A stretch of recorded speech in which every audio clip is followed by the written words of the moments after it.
towards the shut metal doors separating the carriages. There was nobody, at least not yet. The man in first class might be a loner. She had to hope he was. Training and instinct finally took over as she pressed herself against the wall of the speeding train, knees knocking and heart smashing against her ribcage. She had to act, and quickly.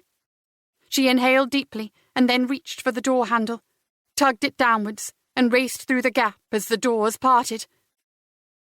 The man was ahead, 4 paces, 3 paces, 2 paces.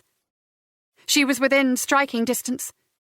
She extended her arm, ready to surprise him, grab him around the neck, pull him to the floor and disarm him. Somebody leapt up and blocked the aisle. "Kate?" It was a soft growl. Superintendent John Dixon's face was grim. "Sit down, Kate." The train rattled from side to side, shaking her back to reality. An unlatched window slapped shut. Pop! The man she'd almost attacked was unaware of what had happened and continued through the train carriage and out of the far doors. There was no gun in his hand, only a rolled-up copy of the Metro. John's warm hand firmly grasped her upper arm, his fingers digging into the soft flesh. Confusion washed over her. She'd been so certain of what she'd seen. She edged back into her seat. John squeezed in beside her. "John, what just happened?" she whispered.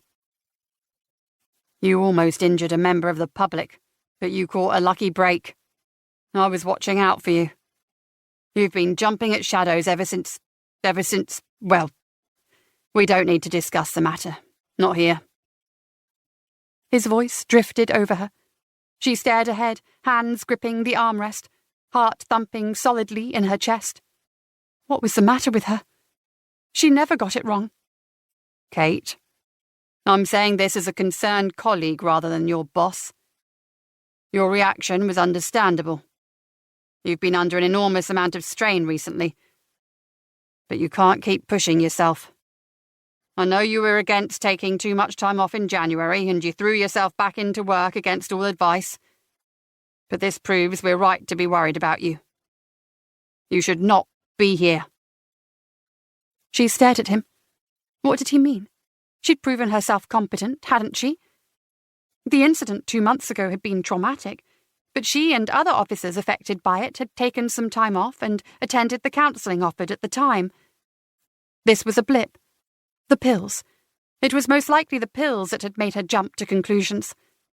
She cursed herself for mixing them with alcohol. Surely Superintendent Dixon knew this slip-up was uncharacteristic of her. She focused on his lips. He was still speaking. She tuned back in. His voice was like melted butter. "I want you to take extended leave. Maybe go on holiday. Get away for a while in the sunshine. It'd do you good." She had been working hard. Maybe too hard. But it was understandable, wasn't it? She'd been trying to get to the truth for 2 months. She couldn't take time off. Not yet. Dixon's face was pure sincerity, but a voice in her head, exactly like her husband Chris's, scoffed. "Time away from the force, so you can't rattle any cages."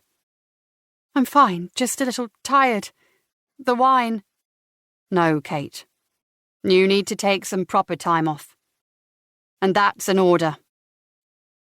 He returned his attention to the book lying face down on the table, leaving her with her thoughts. He's worried, Kate. And worried men have something to hide. Chapter 1. Friday, 4 June 2021. Morning. Kate was trying not to scream. Anguished howls reverberated in her head.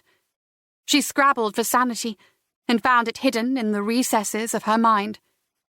She knew she was dreaming.